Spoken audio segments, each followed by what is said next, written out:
మనము 7 శరీరాల సముదాయం. అన్నమయ కోశము, ప్రాణమయ కోశము, మనోమయ కోశము, విజ్ఞానమయ కోశము, ఆనందమయ కోశము, విశ్వమయ కోశము, నిర్వాణమయ కోశం. నిర్వాణమయ కోశం అంటే ఏమీ లేదు అక్కడ. Nothing is there. You are nothing. You are pure zero. You are pure emptiness.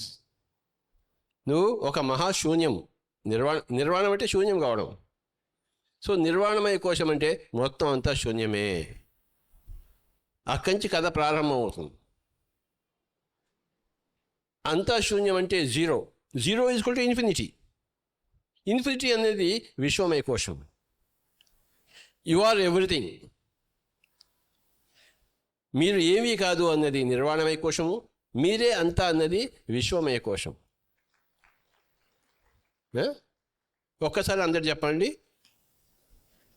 అన్నమయ కోశం, ప్రాణమయ కోశం, మనోమయ కోశం, విజ్ఞానమయ కోశం, ఆనందమయ కోశం, విశ్వమయ కోశం, నిర్వాణమయ కోశం. అంటే సృష్టి ఇక్కడి నుంచి ప్రారంభమవుతుంది, నిర్వాణమయ కోశం నుంచి. ఏమీ లేనిది మొత్తం అంతా అయింది. అంతా అయిన దానిలోంచి ఒక అంశాత్మ పుట్టుకొచ్చింది, ఆనందమయ శరీరంతో. ఈ అంశాత్మ భూలోకం అనే క్లాసు స్కూల్లో వస్తుంది. విజ్ఞానం కోసము, అనుభవం ద్వారా అన్నమయ కోశం ఇవన్నీ ధరిస్తూ మొట్టమొదటి చావులో అన్నమయ కోశం వదిలిపెట్టేస్తాం. తర్వాత 3 రోజుల్లో ప్రాణమయ కోశం పోతుంది. తర్వాత నీ కోరికలన్నీ తీరిన తర్వాత మనోమయ కోశం రాలిపోతుంది. నువ్వు విజ్ఞానిగా అయినప్పుడు, ఆత్మశాస్త్ర విజ్ఞాని, స్పిరిచువల్ సైంటిస్ట్ అయినప్పుడు నువ్వు విజ్ఞానమయ కోశం దాటి మళ్ళీ ఆనందమయ కోశంలో ఉంటావు. అంటే ఆనందమయ కోశం నుంచి ఇలా వచ్చి మొత్తం ఎన్నో జన్మలు తిరిగి తిరిగి తిరిగి తిరిగి మళ్ళీ మొత్తం అంతా ఆనందమయ కోశం అంతా కూడా ఆనందం నింపుకొని మళ్ళీ అది పరమాత్మ. జీవాత్మగా వచ్చింది, ఎన్నో జన్మలు తీసుకుని మళ్ళీ పరమాత్మ అవుతుంది. నేను మా తల్లి గారి గర్భంలో ఇంత ఉన్నాను, ఇప్పుడు ఇంత అయ్యాను. చెట్టు ఒకప్పుడు విత్తనం చెట్టు అవుతుంది. చెట్టులోంచి విత్తనాలు వస్తాయి. అలాగే మనం ప్రతి ఒక్కరికి ఇక్కడ ఒక ఓవర్ సెల్ఫ్ ఉంటుంది. మా ఓవర్ సెల్ఫ్ యొక్క అండర్ సెల్ఫ్లో మనం అంశాత్మలు. ఎవరి తల్లిదండ్రులు వాళ్ళకి ఉన్నట్టే ఆత్మవత్తు ఎవరి తల్లిదండ్రులు వాళ్ళకి ఉన్నారు. తల్లిదండ్రి కాదు, తల్లి బై తండ్రి స్కోర్, తల్లి ఆబ్లిక్ తండ్రి. అండర్స్టాండ్? ఇవన్నీ అర్థం చేసుకోవాలంటే ధ్యానం చేయాలి, స్వాధ్యాయం చేయాలి, టోర్కోమ్ సరైడారి అని పుస్తకాలు చదవాలి, పీటర్ రిషెలు పుస్తకాలు చదవాలి. అవి చదవకపోతే బుద్ధి సున్నా. నోరు గిరగిరా తిరుగుతుంటుంది కదా, బుద్ధి మటుకు సున్నాగా ఉంటుంది. పుస్తకాలు చదవాలి. Torkom Saraydarian, Lobsang Rampa, Leadbeater, Annie Besant, Blavatsky, Olcott, Barbara Marciniak, Barbara Brennan, Richard Bach, Carlos Castaneda. ఈ పుస్తకాలు చదవకపోతే మీ యొక్క బుద్ధి వికసించదు. బుద్ధి వికాసం కావాలా వద్దా? వద్దనుకుంటే వద్దు, కావాలనుకుంటే కావాలి. ఖమ్మం వెళ్ళాలా వద్దా? వద్దు. ఖమ్మం వద్దు అనుకుంటే ఇంట్లో పడుకుంటాం. కానీ ఖమ్మం పోవాలనుకుంటే ఇల్లు వదిలిపెట్టాల్సి వస్తుంది. అర్థమైందా? పెళ్ళి కావాలంటే తల్లిదండ్రులు వదిలిపెట్టాల్సి వస్తుంది, లేకపోతే పెళ్ళి జరగదు. నీకు పెళ్ళి కావాలా వద్దా? వద్దులే. పెళ్ళి కావాలి అనుకుంటే మటుకు తల్లిదండ్రులు వదిలిపెట్టాల్సి వస్తుంది. అలాగే స్పిరిచువల్ సైంటిస్ట్ కావాలనుకుంటే నువ్వు ఎన్నో పుస్తకాలు చదివి తీరాలి. ఇది ఆధ్యాత్మిక శాస్త్రవేత్తల సదస్సు. సో ఆరోగ్యం ఎక్కడి నుంచి వస్తుంది? నిర్వాణమయ కోశం నుంచి ఆరోగ్యం వస్తుంది. నువ్వు నిర్వాణం కావాలి. You must become zero. నువ్వు జీరో ఎలా అవుతావు? మెడిటేషన్లో నువ్వు జీరో అవుతావు. అంటే యూ టచ్ యువర్ నిర్వాణమయ కోశం. అక్కడి నుంచి నీ స్వస్థత వస్తుంది. స్వామీజీ వారికి గట్టిగా చెప్పలు కొడదాం. Thank you very much sir.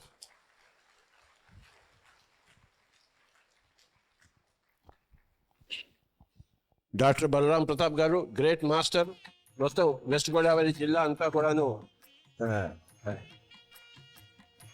కంకణం కట్టుకుని మరి పాదాలకు బలపం వేసుకుని మొత్తం అందరినీ లీడ్ చేస్తున్నారు. ఒక్కసారి మరి గట్టిగా చెప్పలు కొడతాము.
మనకు గడిచిన 18 ఆధ్యాత్మిక శాస్త్రవేత్తల సదస్సులో ఎన్నో ఆధ్యాత్మిక సంస్థలు వారి వారి జ్ఞానాన్ని మనకు అందిస్తూ రావడం మరి మనకు గొప్ప వరం. మరీ ముఖ్యంగా గడిచిన 18 సదస్సుల్లోనూ బ్రహ్మకుమారి సంస్థ నుంచి ప్రతిసారి వారి దివ్యమైన జ్ఞానాన్ని మనకు అందించడానికి వస్తున్నటువంటి రాజయోగిని బ్రహ్మకుమారీస్ వారికి ఒకసారి గట్టిగా చప్పట్లు కొట్టుకుంటూ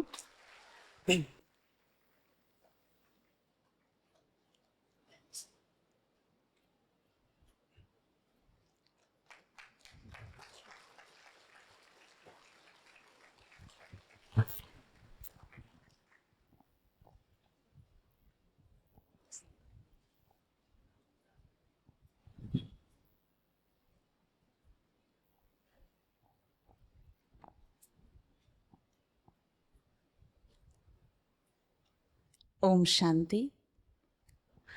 ప్రజాపిత బ్రహ్మకుమారి ఈశ్వరీయ విశ్వవిద్యాలయం నుండి వచ్చాం. మీకు అందరికీ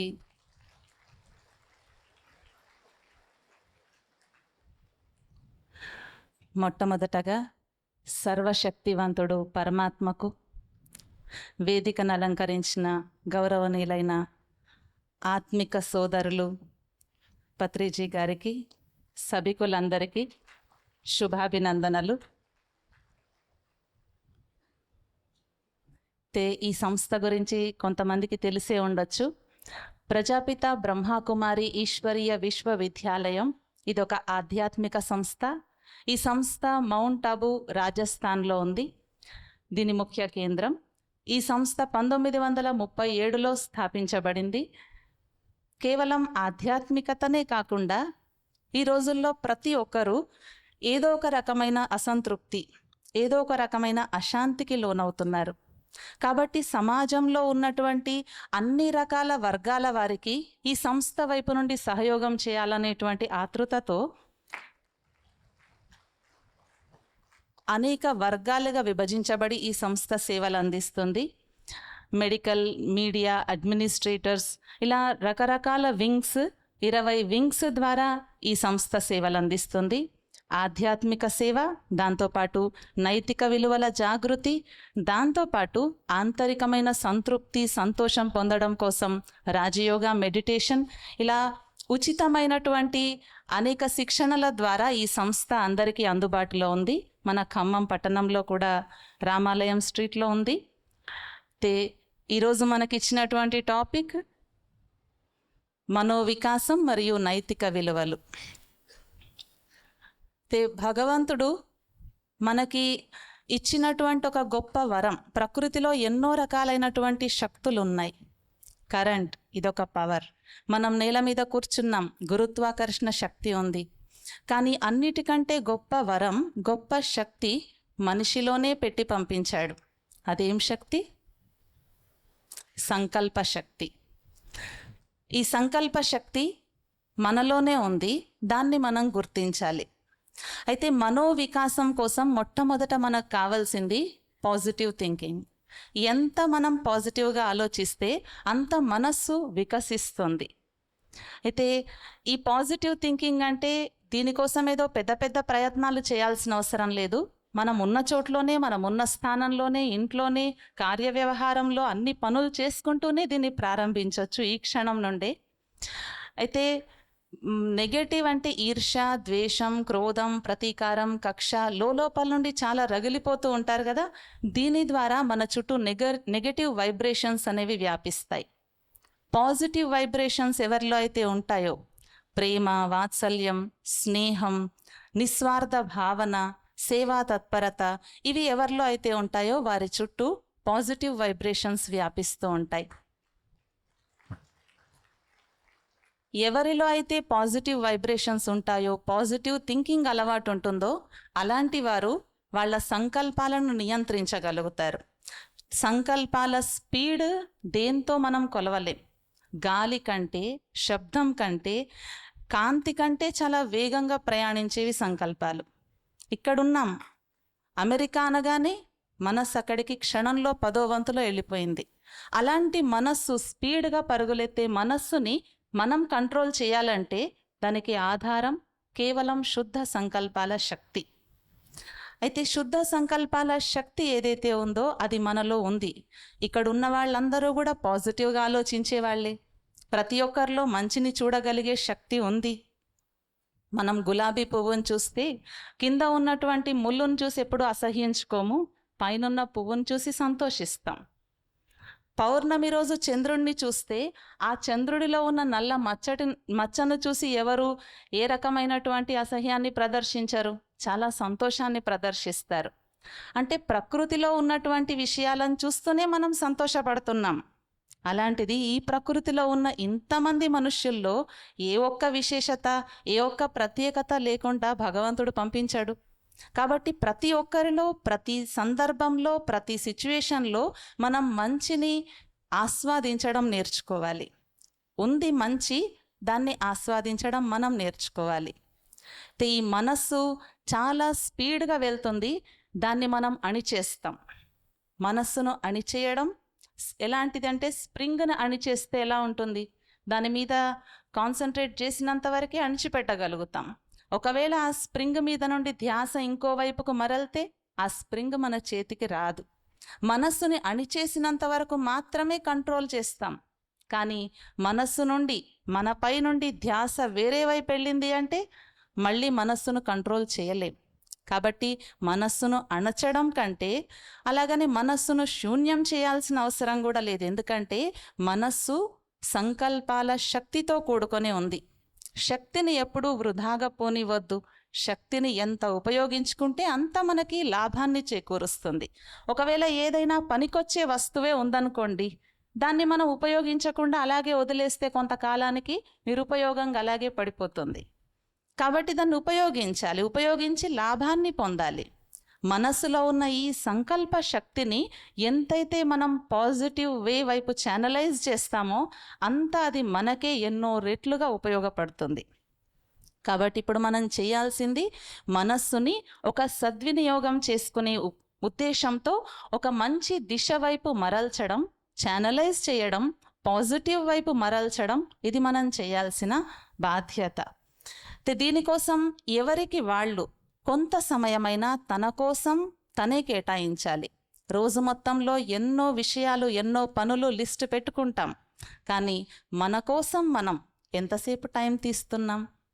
మన ఉన్నతి కోసం, ఆంతరిక ఉన్నతి కోసం, ధనం సంపాదన, పిల్లల సంరక్షణ, ఇల్లు క్లీనింగ్ అన్నిటి కోసం చూసుకుంటాం. కానీ ఆంతరిక శుద్ధత, దానికోసం ఎంత సమయం కేటాయిస్తున్నాం మనం? ఇప్పుడు ఆలోచించాల్సింది అంతర్ముఖులుగా అయిపోయి ఒక్కసారి అంతర్భాగంలో ఉన్న ఆత్మచింతన చేసుకోవాలి. మన గురించి మనం ఆలోచించాలి. నాలో ఎంత శక్తి ఉంది, నాలో ఏం బలహీనతలున్నాయి, వాటిపైన ఎలా నేను విజయం పొందాలి, ఎలా నేను సద్గుణాలను జీవితంలో ఉపయోగించాలి అని. ఒకసారి ఈఫిల్ టవర్ ఎక్కడైతే ప్యారిస్లో ఉందో ఆ ఈఫిల్ టవర్ దగ్గర అదే పట్టణంలో ఉన్న ఒక వ్యక్తికి, ఆ టవర్ చూడడానికి ఎంతోమంది వెళ్తాం మనం, కానీ అక్కడున్నటువంటి వ్యక్తికి మాత్రం అది చూసి చూసి చాలా బోర్ కొట్టిందంట. ఎక్కడికి వెళ్ళినా అదే కనిపిస్తుంది, ఆ ఊర్లో ఏ మూలకెళ్ళినా కానీ అదే కనిపిస్తుంది, కాబట్టి దాన్ని నాకు చూడాలనిపించట్లేదు. ఈ ఊర్లో ఏదైనా స్థానం ఉందా, ఆ టవర్ కనిపించకుండా ఉండే స్థానం అని ఊర్లో ప్రతి చోట వెళ్ళి గమనిస్తున్నాడంట. కానీ ఆయనకి సంతృప్తి కలగట్లేదు. ఎందుకంటే ఏ చివర్లో నుండి చూసినా కానీ, ఏ మారుమూల ప్రాంతంలో నుండి చూసినా కానీ ఆయనకు ఆ టవర్ కనిపిస్తూనే ఉందంట. లాస్ట్కి నిరుత్సాహపడిపోయాడు. కానీ అంతలోనే ఆయనకు ఒక స్నేహితుడు కనిపించి చెప్పాడు, నేను నీకు ఒక మంచి స్థానాన్ని చూపిస్తాను మిత్రమా, రా అని. తీసుకెళ్ళి కూర్చోబెట్టాడు. అది ఏ స్థానం? ఆ టవర్ కింద కూర్చోబెట్టాడు. అప్పుడు ఇంకా ఆయన చింత పోయింది. అలాగే మనం ఆంతరిక ప్రశాంతత కోసం, మనస్సు సంతృప్తి కోసం బాహ్య ప్రపంచమంతా వెతుకుతున్నాం. కానీ మన మనస్సు లోతుల్లో మన మనస్సు ఏం ఆలోచిస్తుంది, ఏం ఆశిస్తుంది, దాని గురించి ఎప్పుడు పట్టించుకోవట్లేదు. మరి ఎలా లభిస్తుంది ప్రశాంతత? ఎలా కలుగుతుంది మానసిక వికాసం? కావలసింది ఆంతరిక జగత్తులో విహరించడం. కానీ మన ధ్యాస అంతా బయట విషయాల మీద.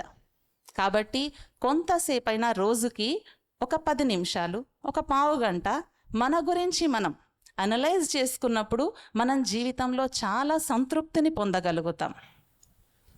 అయితే ఈ రోజుల్లో ప్రతి ఒక్కరి జీవితంలో ఈ నెగటివిటీ అనేది ఒక వైరస్ లాగా వ్యాపించింది.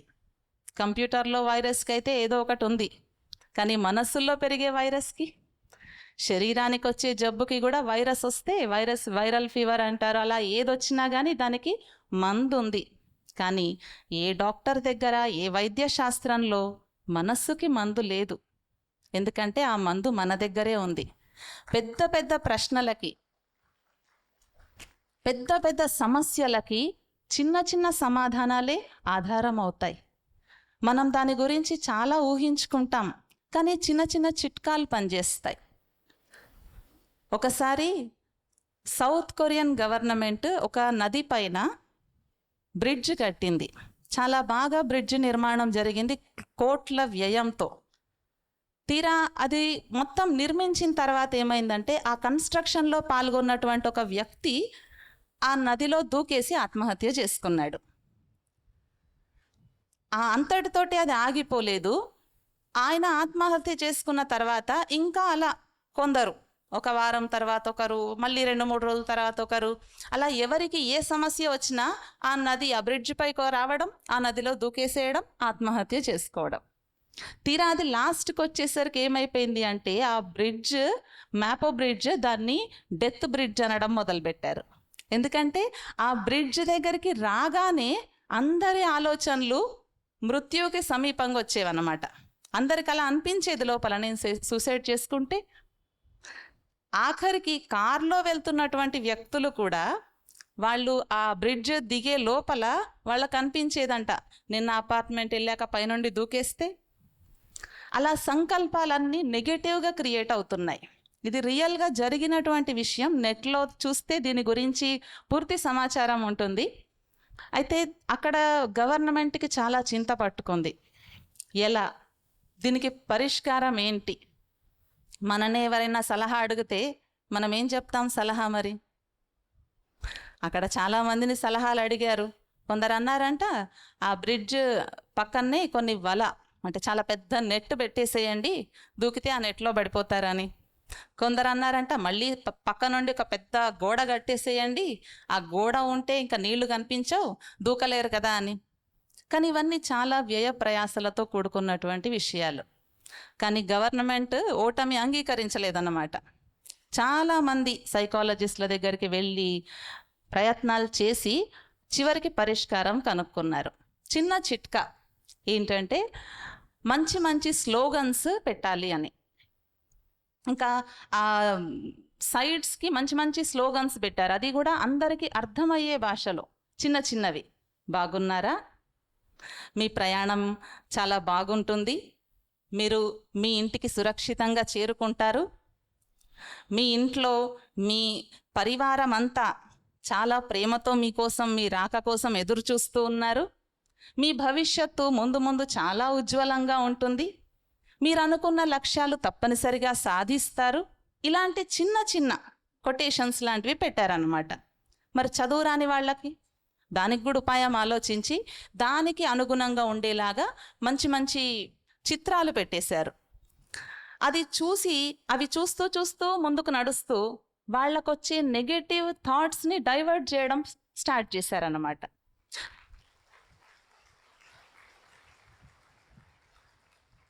దీంతో సౌత్ కొరియన్ గవర్నమెంట్ గమనించింది ఏంటంటే కొద్ది రోజుల్లోనే 77% ఆత్మహత్యలు తగ్గిపోయాయి.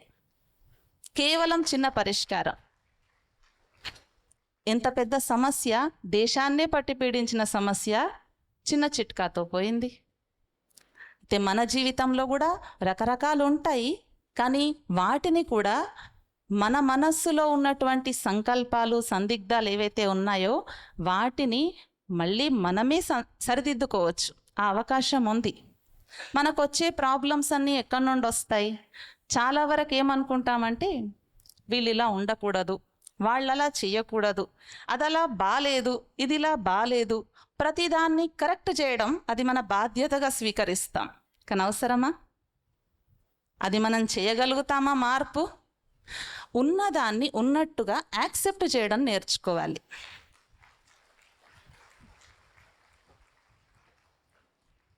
వాళ్ళలా ఉన్నారు, దాన్ని యాక్సెప్ట్ చేశాం. వీళ్ళు ఇలా ఉన్నారు, యాక్సెప్ట్ చేశాం. కానీ ఈ విషయంలో ఒప్పుకోం. ఇది వర్షాకాలం, ఇది చలికాలం, అయినా ఎండలు వస్తున్నాయి, వర్షాలు వస్తున్నాయి. వర్షాకాలంలో వర్షాలు పడట్లేదు, ఎండాకాలంలో చాలా విపరీతంగా వేడి పెరిగిపోయింది. వీటన్నిటినీ క్వశ్చన్స్, వీటన్నిటికీ ప్రశ్నలు వేస్తే ఎవరు సమాధానం ఇవ్వలేరు. కాబట్టి వాటికి మనం సైలెంట్గా సహిస్తూ ఉన్నాం, అడ్జస్ట్ అయిపోయాం, ప్రకృతిని ఒప్పుకున్నాం. అదే మన శరీరంలో ఏదైనా అనారోగ్యం వచ్చినా, ఏదైనా జబ్బు వచ్చినా, ఏదైనా బాధ ఉన్నా ఎవరిని ఏం అనలేం, ఒప్పుకుంటాం, స్వీకరిస్తాం, నడుస్తాం అలాగే. అదే ఇతరుల విషయాల్లో ఏమైనా ఉంటే మాత్రం ఒప్పుకోం. ఎందుకని? అక్కడ కూడా యాక్సెప్ట్ చేయొచ్చు కదా. పరిస్థితులను ఎప్పుడైతే యాక్సెప్ట్ చేస్తామో అప్పుడు మన జీవితం చాలా ప్రశాంతంగా అయిపోతుంది. కానీ యాక్సెప్టెన్స్కి బదులు మనం ఏం చేస్తాం? ఎక్స్పెక్ట్ చేస్తాం. వీళ్ళు ఇలా ఉంటేనే కరెక్ట్, వాళ్ళలా ఉంటేనే కరెక్ట్, అదలా జరిగితేనే కరెక్ట్. కానీ భగవంతుడు ఏం చెప్పాడు? ఈ సృష్టిలో ఏది జరిగినా అంతా మంచే ఉంది. ఈ సిద్ధాంతమే మర్చిపోయాం. ప్రతి దాంట్లో మంచి ఉంది, దాన్ని మర్చిపోయాం. కాబట్టి ప్రతి దాన్ని మనం యాక్సెప్ట్ చేయడం నేర్చుకోవాలి. ఏది ఎలా ఉన్నా ఉండనివ్వండి, సరిదిద్దే బాధ్యత మనది కాదు. మనకంటే గొప్ప శక్తి, పరమాత్మ శక్తి ఉంది. ఏమైనా మార్చదలుచుకుంటే అక్కడి నుండే మార్పు వస్తుంది. నేను దానికి బాధ్యత వహించలేదు, అది నా బాధ్యత కాదు అన్నది గుర్తించాలి. మన ప్రయత్నం ఉన్నంత వరకు చేస్తాం, అంతకంటే మించి మనం చేయలేం. అప్పటికైనా మానేయాల్సిందే కదా. కాబట్టి యాక్సెప్ట్ చేయడం అది అవసరం. దాంతోపాటు చేంజ్ చేసుకోవాలి. మార్పు అనేది తథ్యం. ఈ సృష్టిలో అన్ని మార్పులు జరుగుతూనే ఉంటాయి. ఈ రోజుల్లో ఈ జనరేషన్ ఇలా మారిపోయింది, ఈ పిల్లలు ఇలా మారిపోయారు, వీళ్ళు అలా మారిపోయారు, నేను చెప్తే వినట్లేదు అని పేరెంట్స్ అనుకుంటూ ఉంటారు. పిల్లలు ఏమంటారు? జనరేషన్ మారిపోయింది, పేరెంట్స్కి అర్థం కావట్లేదు అనుకుంటారు. కానీ ఇక్కడ అర్థం చేసుకోవాల్సిందేంటి? మార్పు అనేది ఈ సృష్టిలో ఎప్పటి నుండో ఉంది. నేను మారాను, మా పేరెంట్స్ అంగీకరించారు. కాకపోతే ఆ మార్పు ఇంత స్పీడ్గా రాలేదు. ఇప్పుడు ఏదైతే మార్పు చూస్తున్నామో ఇందులో స్పీడ్ ఎక్కువ ఉంది. అంగీకరించాలి. చేంజ్ అనేది కంపల్సరీ. అందరికీ ఒకేలాగా ఏ కలర్ నచ్చితే ఆ కలర్ డ్రెస్లే వేసుకుంటూ కూర్చోరు. ఏ భోజనం ఇష్టమైతే అదే రకం భోజనం, స్వీట్ ఇష్టమైతే ప్లేట్ నిండా స్వీట్లే తినరు. చేంజ్ కావాలి. అలాంటప్పుడు పరిస్థితులు, వ్యక్తులు ఏమైనా కొంచెం చేంజ్ అవుతే ఎందుకంత రియాక్షన్? ఎందుకు వెంటనే రియాక్ట్ కావాలి? చిన్న చిన్న విషయాలకి రియాక్ట్ కావడం, చిన్న చిన్న విషయాలకి డిస్టర్బ్ కావడం, మూడ్ ఆఫ్ కావడం, ఇది చాలా చెడ్డ నేచర్. ఏమంటారు? కంట్రోల్ లేదు అని అంటారు, కంట్రోల్ కావట్లేదు అంటారు. ప్రయత్నిస్తే, మనిషికి ప్రయత్నిస్తే అసాధ్యం, అసంభవం అనేది ఏదైనా ఉందా? కానీ ప్రయత్నించట్లేదు మనం, అంతే. ప్రయత్నిస్తే మాత్రం తప్పకుండా అది సాధ్యం అవుతుంది. కాబట్టి చేంజ్ని పరిస్థితులని, మన ఎదుట ఉన్న ప్రతిదాన్ని యాక్సెప్ట్ చేయడం నేర్చుకోవాలి. అప్పుడు మన జీవితంలో సుఖశాంతులు వస్తాయి, నిశ్చింతగా అయిపోతుంది మన జీవితం. మన మనస్సును కంట్రోల్ చేసుకోలేకపోవడానికి ఇంకొక కారణం ఏంటి అంటే, మానసిక వికాసం ఎందుకు జరగట్లేదు అంటే దానికి కారణం మనస్సుని పరిగెత్తిస్తాం పాస్ట్లో లేదా ఫ్యూచర్లో. పాస్ట్ అంటే క్యాన్సిల్డ్ చెక్, ఫ్యూచర్ అంటే ప్రామిసరీ నోట్. మీ ముందు ఒక టేబుల్ మీద ఒక ప్రామిసరీ నోట్ ఉంది, 10 సంవత్సరాల తర్వాత 1,00,000 రూపాయలు వస్తాయి. అలాగే ఇంకొకటి క్యాన్సిల్ అయిపోయిన చెక్ ఉంది, 1,00,000 రూపాయలది.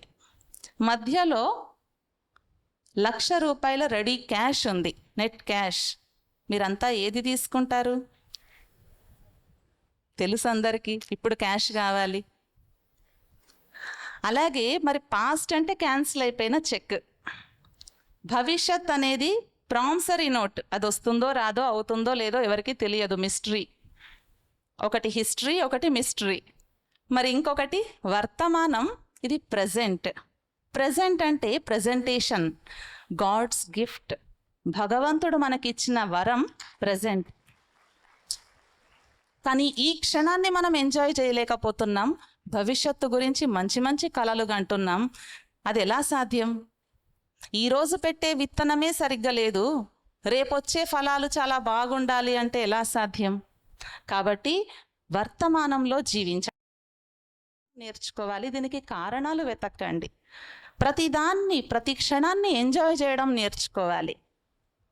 మనం ఎవరైనా ప్రయాణం చేస్తే, ఎక్కడికైనా వెళ్తున్నారనుకోండి, వాళ్ళకి ఏం చెప్తాం? హ్యాపీ జర్నీ అంటే అర్థం మీరు మీ ఊరికి చేరుకున్నాక అప్పుడు సంతోషంగా ఉండండి అని అర్థమా? కాదు. మీరు ట్రైన్ ఎక్కే దగ్గర నుండి, ఎక్కిన దగ్గర నుండి హ్యాపీ జర్నీ చెప్తాం. అంటే ఇప్పటి నుండి మీ ప్రయాణం ప్రారంభం, మీరు గమ్యం చేరుకొని మీ పని పూర్తి చేసుకొని వచ్చేంత వరకు హ్యాపీ జర్నీ అని చెప్తాం. మరి మన జీవితం ఒక ప్రయాణం. ఈ జీవన యాత్రలో అడుగడుగునా మనం సంతోషంగా ఉండకుండా, లాస్ట్కి నేను అనుకున్న డబ్బు సంపాదించాక, నేను అనుకున్న మా అబ్బాయి అమ్మాయి పెళ్ళయ్యాక, నేను అనుకున్నది జరిగాక సంతోషంగా ఉంటానంటే అదెలా సాధ్యం? ఉండగలుగుతామా? అలవాటైపోతుంది అప్పటి వరకు టెన్షన్లో ఉండడం. అన్నీ పొందాక కూడా అదే టెన్షన్. ఈ ప్రపంచంలో 4 రకాలుగా చింతపడే వాళ్ళు ఉన్నారంట. ఒక రకం వాళ్ళు తనకొచ్చిన ప్రాబ్లమ్స్కి చింత, టెన్షన్. రెండో రకం వాళ్ళ మనస్సు ఎదుటి వాళ్ళ సమస్యలకి కూడా గాబరా పడిపోతూ ఉంటుంది, వాళ్ళకేమొచ్చినా వీళ్ళకే చింత. మూడో రకం వాళ్ళు ఎలా ఉంటారంటే ఎదుటి వాళ్ళు బాగుపడితే చింత. నాలుగో రకం వాళ్ళకి అసలు ఏమీ లేదు అయినా చింత. ఇప్పుడు ఇలాంటి వాళ్ళు చాలామంది ఉంటారు. ఏమైంది అంటే ఏం లేదనే అంటారు. చూడండి, ఏంటి ఇలా ఉన్నా అంటే ఏం లేదు, ఏమైనా రీజన్ ఉందా అంటే ఏం లేదు అక్కడ, కానీ చింత. అది అలవాటు అయిపోయింది. ఇప్పుడు మనం అలాంటి అలవాట్లు వదిలేసి సంతోషంగా ఉండే అలవాటు ఒకటి తయారు చేసుకుందాం.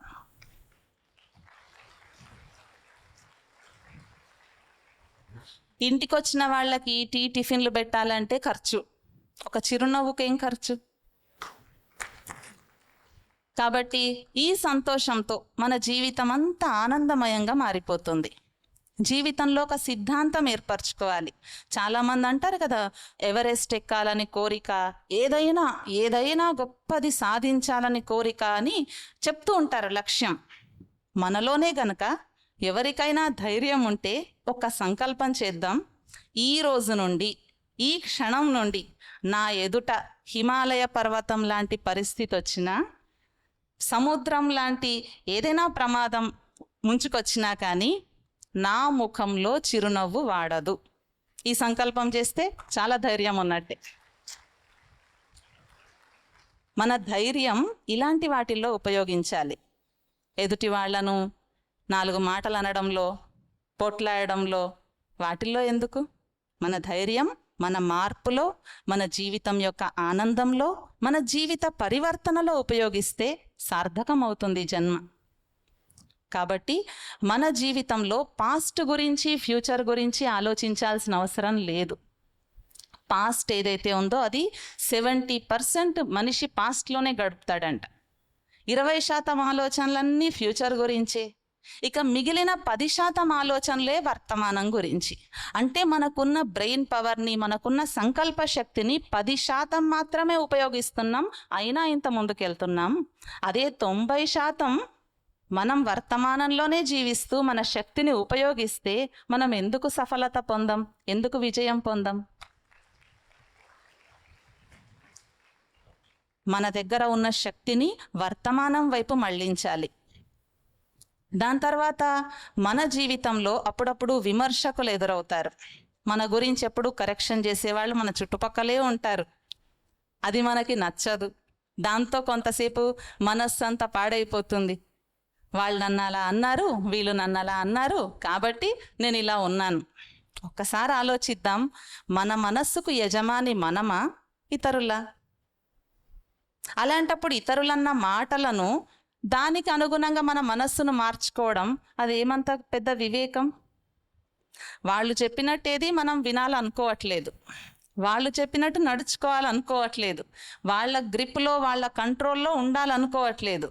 కానీ వాళ్ళన్న మాటకి మాత్రం మూడ్ ఆఫ్ అయ్యాం అంటే వాళ్ళ కంట్రోల్లో ఉన్నట్టేగా. అసలు ఎవరైనా మన గురించి విమర్శిస్తే ఆ సమయంలో సంతోషించాలి, ఎందుకంటే వాళ్ళే మన బెస్ట్ ఫ్రెండ్స్. ఈ రోజులలో సైకియాట్రిస్ట్ దగ్గరికి వెళ్తారు, 4-5 వేల ఖర్చు పెట్టి, నాలో లోపాలు ఏమైనా ఉంటే చెప్పండి సార్, నేను ఏం మార్చుకోవాలి సార్, నేను ఇలా అవుతుందండి, నాకు లోపాలు అడిగి తెలుసుకుంటారు. మనకి ఏ ఖర్చు లేకుండా, పైసా ఖర్చు లేకుండా మన గురించి లోపాలు చెప్పే వాళ్ళకి థ్యాంక్స్ చెప్పాలి, కానీ వాళ్ళని ఎందుకు నిందించాలి?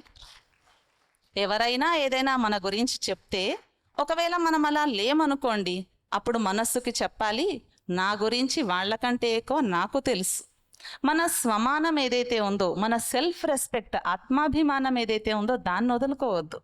ఇతరుల నుండి గౌరవం పొందాలనుకునే ఆలోచన కంటే ముందు మనని మనం ఎంత గౌరవించుకుంటున్నాం ఒక్కసారి ఆలోచించుకోవాలి.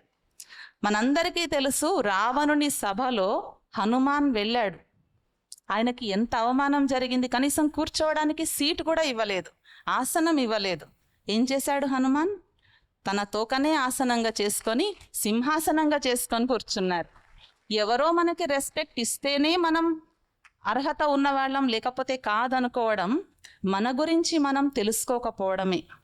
మనలో విశేషతలు ఏవైతే ఉన్నాయో, మనం చేసిన పనులు ఏవైతే ఉన్నాయో వాటి గురించి అవగాహన మనకు ఉండాలి. అయినా ఎవరైనా ఏదైనా చెప్తే దాన్ని పెడచెవిన పెట్టద్దు, నిప్పు లేనిదే పొగ రాదు అంటారు కదా.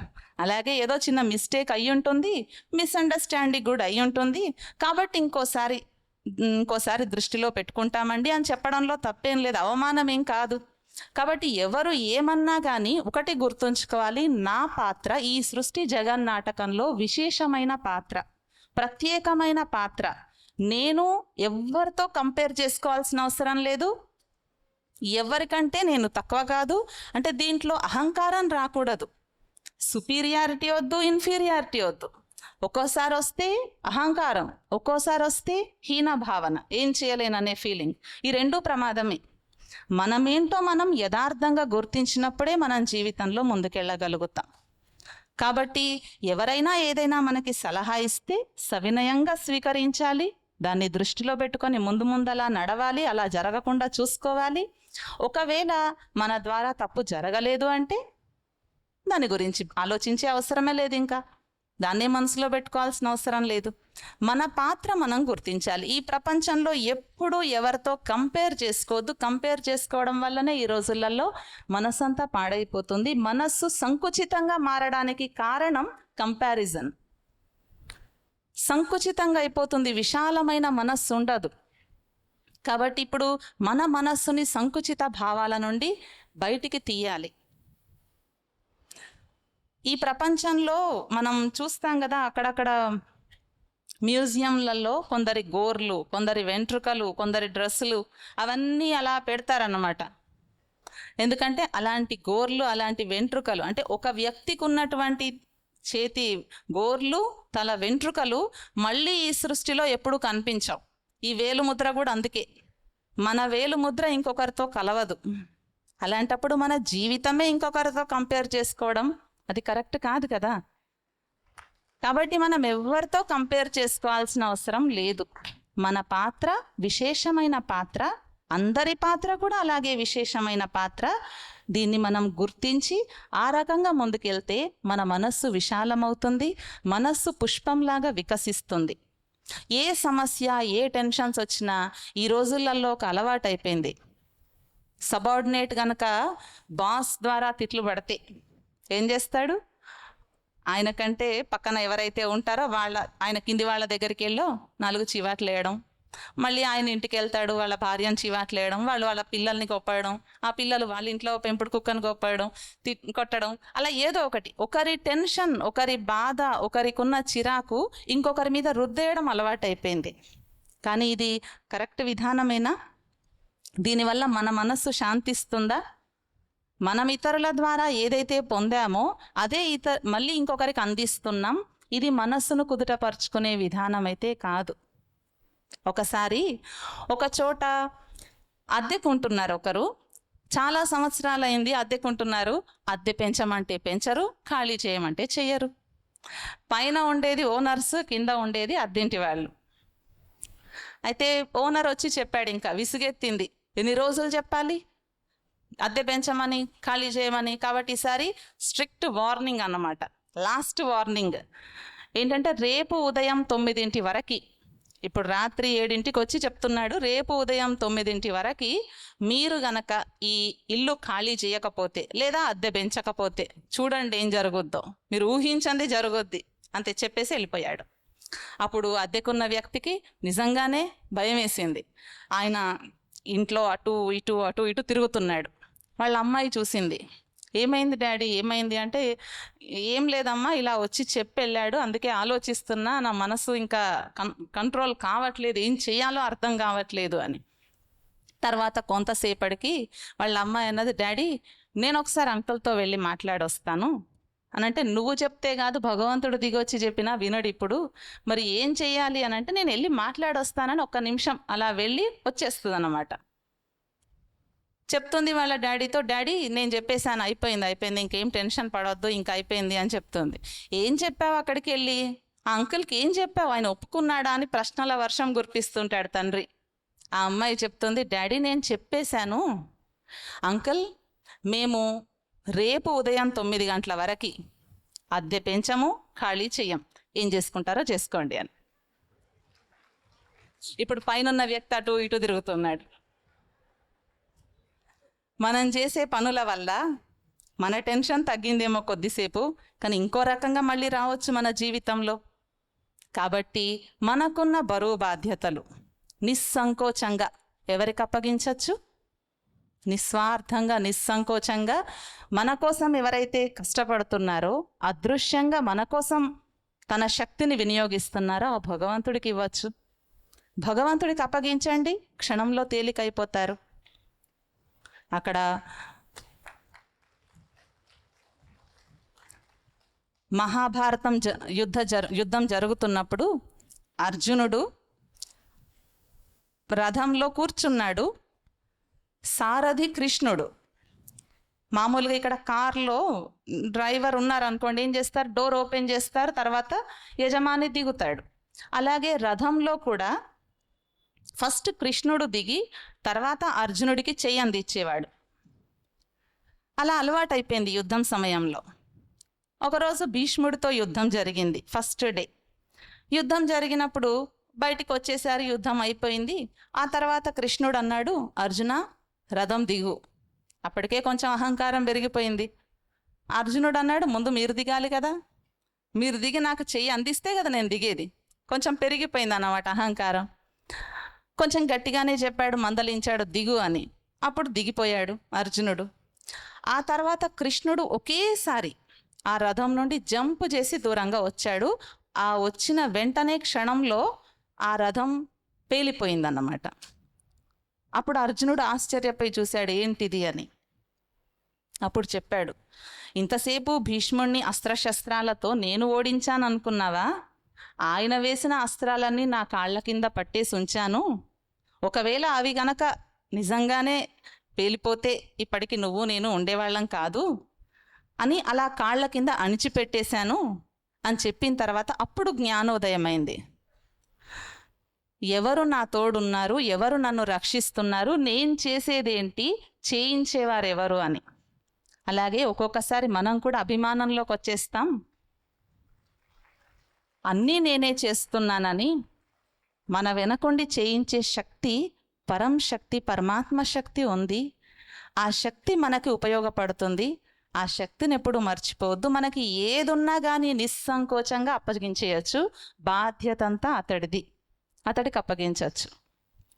గజేంద్ర మోక్షంలో చెప్పారు కదా, 2 చేతులు పైకెత్తి పిలిస్తే ఎలా ఉన్నాడు, ఏం చేస్తున్నాడు అన్నీ మర్చిపోయి ఆ శంకు చక్రం గదా పద్మం కూడా వదిలేసి పరిగెత్తుకొచ్చాడని. అలా మొత్తం అప్పగించినప్పుడు బాధ్యత భగవంతుడిది. అలెగ్జాండర్ యుద్ధం చేసి వెళ్ళిపోతూ హిమాలయాల వైపు వెళ్ళి అక్కడ ఒక సాధువు కనిపిస్తే ఆయనకి నమస్కరించి ఆయనతో మాట్లాడదామని చూస్తాడు. ఆయన తపస్సులో నిమగ్నం అయిపోయి ఉంటాడు. ఎంతకీ మాట వినడు, కళ్ళు తెరవడు. కొద్దిసేపు అలాగే కూర్చొని ఆయన కళ్ళు తెరిచే వరకు కూర్చుంటాడు. ఆ సాధువు కళ్ళు తెరిచిన తర్వాత కూడా ఆయనను పట్టించుకోడు అలెగ్జాండర్ని. కొంచెం కోపం వచ్చేస్తుంది. అహంకారం కదా, రాజు చక్రవర్తి కాబట్టి కోపం వచ్చేస్తుంది. ఆయన మర్యాదగా వెళ్ళి బలకరించిన ముఖం తిప్పేసుకొని వెళ్ళిపోతుంటే అప్పుడు అలెగ్జాండర్ కత్తి తీస్తాడు. ఇంత అహంకారం ఉంటే ఇలాంటి వాళ్ళని ఏం చేయాలో నాకు తెలుసు, నేను చంపేస్తాను అంటాడు. అప్పుడు సాధు ఒక మాట అంటాడు, నువ్వు నన్ను చంపలేవు అని. అలెగ్జాండర్కి ఆశ్చర్యం వేస్తుంది, ఇదేంటి నేను చంపలేకపోవడం ఏంటి, 1000 మందిని చంపేసి వస్తున్నాను ఇప్పుడు, నేను చంపేస్తానంటే అప్పుడు ఒక మాట చెప్తాడు, నేను ఆత్మను, నన్ను ఎవరూ చంపలేరు. ఈ శరీరాన్ని ముక్కలు చేసిన ఆత్మనెవరూ చంపలేరు అని. దాంతో అలెగ్జాండర్ జీవితాంతం ఈ మాట గుర్తుపెట్టుకొని తన రాజ్యంకి వెళ్ళిన తర్వాత కూడా లాస్ట్ చివరి దశలో ఆయన సమాధి నుండి 2 ఖాళీ చేతులు బయట పెట్టమంటాడు. ఎందుకంటే మనం ఏమీ తీసుకురాలేదు, ఏమీ తీసుకెళ్ళాం. ఇది గుర్తించాలి అందరూ. మనం ఆత్మగా వచ్చాం, మళ్ళీ అలాగే వెళ్ళిపోతాం, ఈ శరీరం ఇక్కడిదే అనేసి అర్థమవుతుంది. అలా అన్ని రకాల విషయాలు ఇక్కడి నుండి నేర్చుకొని వెళ్ళారు ఇతర దేశంలో ఉన్నటువంటి వాళ్ళు. అందుకే ఆధ్యాత్మికతకి పుట్టినిల్లు భారతదేశం అని చెప్తారు.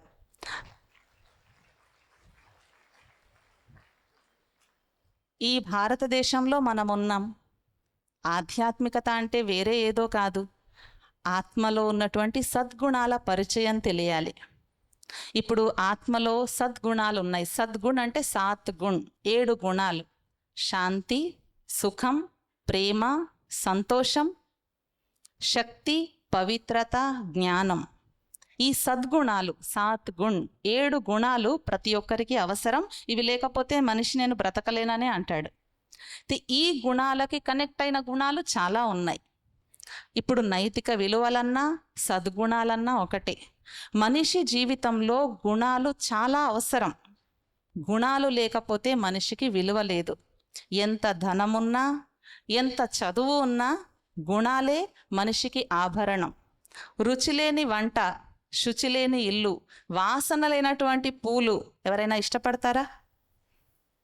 అలాగే గుణాలు లేనటువంటి మనిషి ఎంత సుందరంగా ఉన్నా ముఖం చూడాలనిపించదు. కాబట్టి కావలసింది మన జీవితంలో సద్గుణాలు.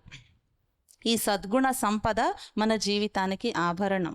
ఇప్పుడు ఈ వాల్యూ చూడండి, కొన్ని కారణాల వల్ల, లేదా భూమి రేట్ పెరగచ్చు, స్థలం రేటు తగ్గచ్చు, బంగారం విలువ పెరగచ్చు, తగ్గచ్చు.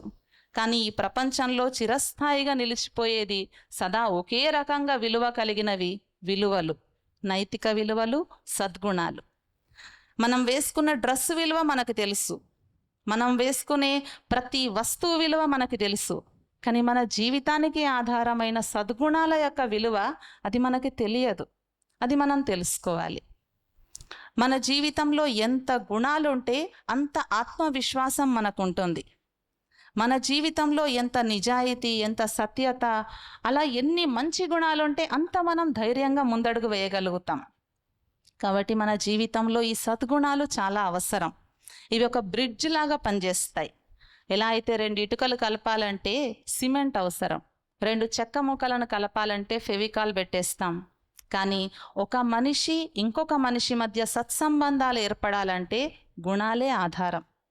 ఈ సద్గుణాలు మన జీవితానికి చాలా భగవంతుడిచ్చిన గొప్ప వరం. కాబట్టి ఈ గుణాలను మనం కాపాడుకోవాలి. మనం కేవలం బాహ్యంగా ప్రదర్శించేవే గుణాలు కాదు, గుణాలు ఆంతరికంగా ఉండి బాహ్యంగా రావాలి. ఈ రోజుల్లో ఎలా ఉంది అంటే లోపల ఒక రకం, బయట ఇంకొక రకం. ఇది అలవాటు అయిపోయింది అందరికీ. సపోజ్ ఇప్పుడు మీరు ఇంతసేపు ఇక్కడ ఉన్నారు, ఇక్కడ నుండి వెళ్ళారు అనుకోండి. వెళ్ళిపోయిన తర్వాత మీరు ఇంతసేపు టైం స్పెండ్ చేశారు, వెళ్ళారు. వెళ్ళగానే ఇంటికి బంధువులు వచ్చారు. అప్పుడే ఎప్పుడూ రానటువంటి వాళ్ళు వచ్చారు. వాళ్ళతో ఎలా మాట్లాడతాం? అబ్బో ఇప్పుడు వచ్చారా, వీళ్ళకు వంట చేసి పెట్టాలా, ఇంత రాత్రి పూట ఈ టైంలో, లోపల అనుకునేది అది.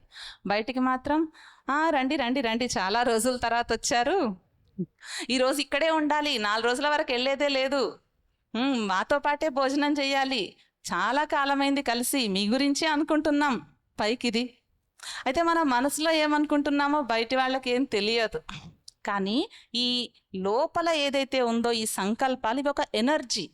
ఈ ఎనర్జీ బయటికి తప్పకుండా రిఫ్లెక్ట్ అవుతుంది.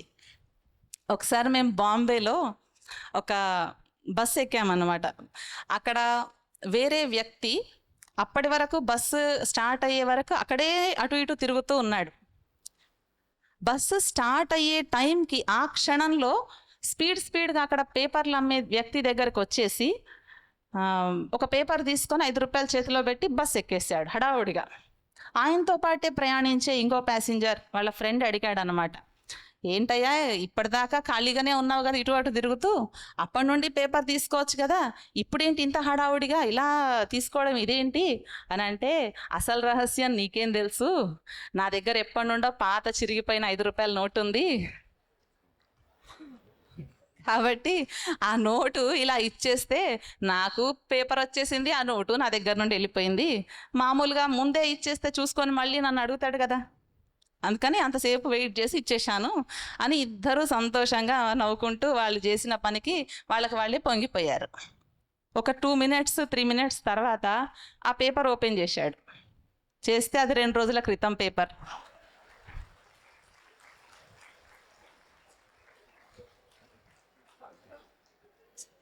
మనం అనుకుంటాం నేనేమనుకుంటున్నానో ఎవరికేం తెలుసు అని, కానీ ఎలా తెలిసిపోయింది, ఎలా జరిగింది? జరుగుతుంది ఇలాగా. ఎందుకంటే మన చుట్టూ మన ఆలోచనల యొక్క వైబ్రేషన్స్ వ్యాపిస్తాయి, ప్రకంపనాలు. సేమ్ మనకు ఎలాంటి ఆలోచనలు వస్తే వేరే వాళ్ళకు కూడా మన గురించి అట్లా వస్తాయి. ఆ ప్రతిక్రియ తప్పకుండా మనం అనుభవం చేస్తాం. కాబట్టి ఆంతరికంగా బాహ్యంగా సత్యంగా శుద్ధంగా ఉండడం, దీన్ని అంటారు సద్గుణాలతో కూడిన జీవితం అని. ఊరికే బయట కాదు. కాబట్టి మన జీవితంలో అన్నిటికంటే గొప్పది చరిత్ర. గాంధీజీ అన్నారు, ధనం పోతే ఏమీ పోనట్టే, ఆరోగ్యం పోతే కొంత పోయినట్టు, కానీ సచ్చరిత్ర సత్శీలత ఏదైతే ఉందో అది పోతే అంతా పోగొట్టుకున్నట్టే. ఇప్పుడు అంతా ఉల్టా అయిపోయింది కదా. ఇప్పుడు సచ్చరిత్ర సత్శీలత పెద్ద పెద్ద వర్డ్స్. ఇప్పుడు అందరం దేని వెనుక పరిగెడుతున్నాం? ఆరోగ్యం, డబ్బు, ఈ 2 ఉంటే అన్నీ వచ్చేస్తాయి అనుకుంటాం. కానీ సత్శీలత అది జీవితంలో ముఖ్యం. కాబట్టి ఇప్పుడు మన జీవితంలో కావాల్సింది సత్శీలత. మన దేశంలో శివాజీ చాలా గొప్ప మహారాజు. ఆయన ఎన్నిసార్లు ఆయన గురించి విన్నా తక్కువే, ఆయన వర్ణన ఎంత చేసినా తక్కువే. ఒకసారి యుద్ధంలో కళ్యాణదుర్గం యొక్క రాజు కోడలు, అంటే యుద్ధం జరుగుతుంది, ఆ యుద్ధంలో కళ్యాణదుర్గం పైన దండెత్తి విజయం పొందుతారు శివాజీ సైన్యం అంతా. వాళ్ళ కోడల్ని తీసుకొచ్చేస్తారు బందీగా చేసి. మిగిలిన వాళ్ళు ఎవరు దొరకలేదు. అంతఃపురంలో ఉన్న ఆ రాణిని మాత్రం తీసుకొస్తారు, బందీగా తీసుకొచ్చి ఇలా సభలో శివాజీ ఎదుట నిలబెడతారన్నమాట. శివాజీ అడుగుతాడు, ఎవరు ఈవిడ అని. అంటే చెప్తారు పరిచయం. ఆమె చాలా సౌందర్య రాశి, చాలా అందంగా ఉండేదన్నమాట. అప్పుడు శివాజీ ఏమంటాడంటే, అమ్మా, నీలాంటి అందం నా తల్లికే గనక ఉంటే నేనెంత అందంగా పుట్టేవాడినో కదా అంటాడు. ఇది మన భారతదేశ చరిత్ర, భారతీయుల్లో ఉండే సత్శీలత. ఇలాంటి సచ్చీలత ఇప్పుడు మళ్ళీ మనలో నింపుకోవాలి, మళ్ళీ దాని వైపు కొంచెం దృష్టి సారించాలి. ఇలాంటి అవసరం ఇప్పుడు ఉంది. నిజాయితీ గురించి చాణక్యుడి గురించి చెప్తారు. ఆయన అర్థశాస్త్రవేత్త, లెక్కల్లో పర్ఫెక్ట్, కానీ ఆయన తన జీవితంలో కూడా నిజాయితీలో పర్ఫెక్ట్. విదేశాల నుండి వచ్చినటువంటి ఒక వ్యక్తి తెలుసుకోవడానికి వస్తాడు భారతదేశం ఇంత ప్రగతి మార్గంలో ఎలా వెళ్తుంది అని. ఆయన చాణక్యుడిని కలవడానికి వస్తాడు. చాణక్యుడు రాజమహల్లో ఉండేవాడు కాదు, ఆయన పూరి గుడిసెలో ఉండేవాడు, రాజమహల్కి దూరంలో. అయితే అక్కడ వెళ్ళి చాణక్యుడిని కలిస్తే ఆయన ఏదో రాసుకుంటూ ఉంటాడు. ఒక చిన్న దీపం మినుకుమంటూ మెరుస్తూ ఉంటుంది. ఆ దీపం కాంతిలో రాసుకుంటూ ఉంటాడు. ఈయన వెళ్ళగానే చెప్పండి అంటే చెప్తాడనమాట, నేను మీ గురించి తెలుసుకోవడానికి, మీ దేశ అభివృద్ధి తెలుసుకోవడానికి, వ్యక్తిగతంగా పర్సనల్గా మీతో చర్చించడానికి వచ్చానండి అని అంటాడు. అంటే వెంటనే ఆ దీపం ఆర్పేసి పక్కన ఇంకో దీపం వెలిగిస్తాడు. ఆయన అడుగుతాడనమాట, ఫస్ట్ తన ప్రశ్నలన్నిటికంటే ముందు ఫస్ట్ కొత్తగా ఇప్పుడు చూసిన దాని గురించి అడుగుతాడు. ఏంటండి, నేను వచ్చినప్పుడు ఇదే దీపం ఉంది, సేమ్ అలాంటి దీపమే ఇంకొకటి పక్కన పెట్టుకున్నారు, ఇది ఆర్పేసి అదెందుకు వెలిగించారండి అని అడుగుతాడు. అడిగితే ఆయన చెప్పిన సమాధానం, నేను రాజకార్యం చేస్తున్నాను, మీరు వచ్చే వరకు రాజకార్యం చేస్తున్నప్పుడు రాజుగారు ఇచ్చిన ధనం నుండి ఏదైతే నూనె వత్తి కొన్నానో దాంతో ఆ దీపం వెలిగించాను. ఇప్పుడు మీరు నన్ను పర్సనల్గా కలవడానికి వచ్చారు, ఇది నా వ్యక్తిగతమైన విషయం, కాబట్టి నేనేం చేయాలి, నా వ్యక్తిగతమైన సంపాదనతో ఏదైతే దీపం పెట్టుకున్నానో అది వెలిగించాను, అది ఆర్పేశాను.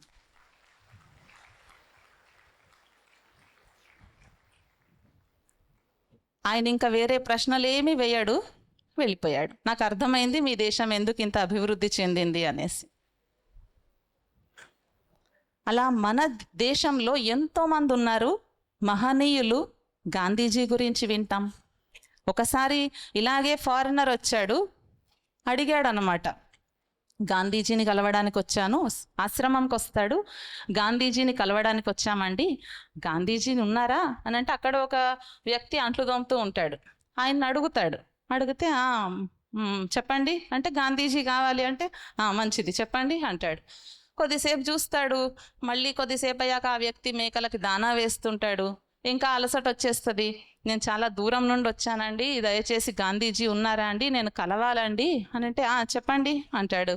మళ్ళీ ఆ వ్యక్తి వెళ్ళిపోతాడు. మళ్ళీ కొంతసేపటికి బట్టలు ఉతుకుతూ ఉంటాడు. మళ్ళీ కొద్దిసేపటికి ఆయన దగ్గరికి వెళ్ళి, నేను అప్పటి నుండి చెప్తుంటే మీకు అర్థం కావట్లేదా, నేను చాలా దూరం నుండి వచ్చానండి, గాంధీజీని కలవడానికి వచ్చానండి, నేను వచ్చానన్న విషయం కూడా ఆయనకు చెప్పకుండా మీరు ఇక్కడిక్కడే పనులు చేసుకుంటున్నారు, అసలు మీకేమాత్రం బాధ్యత లేదు అని గట్టిగట్టిగా అరిచేస్తాడు. ఆయన అంటాడు, చెప్పండి నేనే గాంధీని.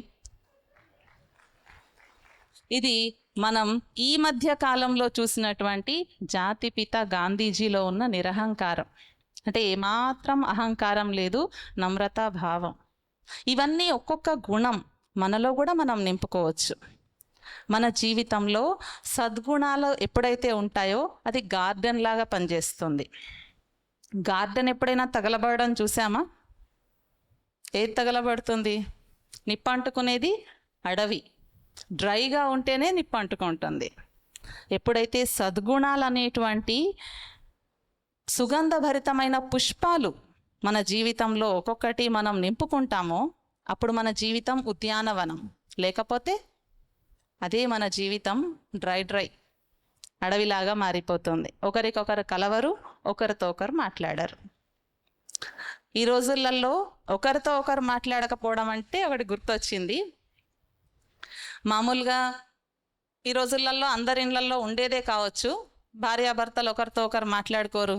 అక్క చెల్లెలు అన్న తమ్ముళ్ళు అంతే, మాట్లాడుకోరు. మాకు మాటలు లేవండి చెప్పేస్తారు అందరి ముందే. అయితే ఇది ఇంట్లో జరిగిన విషయం. అలా మాటలు లేవన్నమాట. ఒక భార్యాభర్తలకి ఇద్దరికి మాటలు లేవు కొద్ది రోజులుగా. ఏదో గొడవ జరిగింది మొత్తానికి. కాకపోతే పనులు ఇద్దరూ వేరే వేరే పనులు చేసుకుంటూ ఉంటారు, ఉద్యోగాల్లో వెళ్తూ ఉంటారు. మరి కొన్ని విషయాలు అయితే కంపల్సరీ ఒకరిదొకరికి చెప్పుకోవాలి. దానికోసం ఏం చేస్తారంటే ఒక చిన్న ఉపాయం ఆలోచించి స్లిప్స్ పెట్టుకుంటారు. స్లిప్ మీద రాసేసి ఫ్రిడ్జ్కి అతికిస్తారనమాట. ఏదైనా ఉంటే అక్కడ చూడాలి, తీసుకురావాలి. పాలు లేవు అంటే తీసుకురావాలన్నమాట. అక్కడ అతికిస్తే చూసి, అలా ఏది ఉన్నా కానీ అతికిస్తే చూసి తేవాలి, మాటలు లేవు. ఇలా నడుస్తుంది కొద్ది రోజుల నుండి. తర్వాత ఒక రోజు ఆ వ్యక్తికి, ఆ భర్తకి ఆఫీస్లో ఇన్స్పెక్షన్ టైంలో ఉదయం 9 గంటలకు వెళ్ళాల్సిన వ్యక్తి ఆ రోజు 7ంటికే వెళ్ళాలి. అంటే ఉదయం కనీసం 6ంటికైనా లేవాలి. చెప్తాడు భార్యతో, అంటే అదే స్లిప్ మీద రాసి అక్కడ పెట్టేస్తాడు, ఉదయం నన్ను ఈరోజు తొందరగా లేపాలి, అంటే ఈరోజు రాత్రి తొందరగా పడుకుంటున్నాను, రేపు ఉదయం తొందరగా లేపాలి, ఎందుకంటే నాకు ఇన్స్పెక్షన్ ఉంది, లేకపోతే ఉద్యోగమే పోతుంది, బ్రతకడమే కష్టం, కాబట్టి లేపాలి ప్లీజ్ అని రాసి పెట్టేసి పడుకుంటాడు. ఆయన రోజు లేసేది 7ంటికే. ఈరోజు కూడా కళ్ళు తెరిచి చూసేసరికి 7 అయిపోయి ఉంటుంది అన్నమాట. అప్పుడు చాలా కోపం వచ్చేస్తుంది. మాకు మాటలు లేవన్న విషయం కూడా మర్చిపోతాడు. గట్టిగా అరిచేయడం మొదలు పెడతాడు. నేను నీకు చెప్పాను, నన్ను లేపమని చెప్పాను, ఇది మన లైఫ్ ఇష్యూ, ఇట్లాంటి విషయాల్లో నువ్వు ఎందుకు నాకు చెప్పలేదు, నన్ను లేపద్దా, నువ్వు లేపాలి కదా, ఎందుకు లేపలేదు, గట్టిగా అరుస్తుంటాడు. ఆవిడ మాత్రం శాంతమూర్తిలాగా ఉంటుంది అన్నమాట, ఏమీ మాట్లాడదు. తర్వాత కొద్దిసేపటికి ఆవిడ ఫ్రిడ్జ్ దగ్గరికి తీసుకెళ్ళి చూపెడుతుంది, 6 అయింది లేవండి.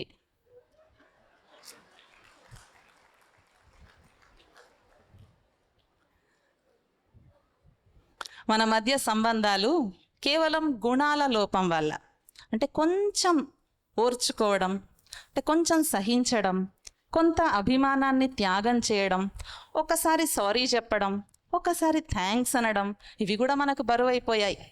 అందుకని డ్రైగా అయిపోయింది మన జీవితం. ఒక్కసారి సారీ చెప్పడం వల్ల మన పరువేం పోదు, ఒకసారి థ్యాంక్స్ అంటే మన కిరీటమేం కింద పడదు.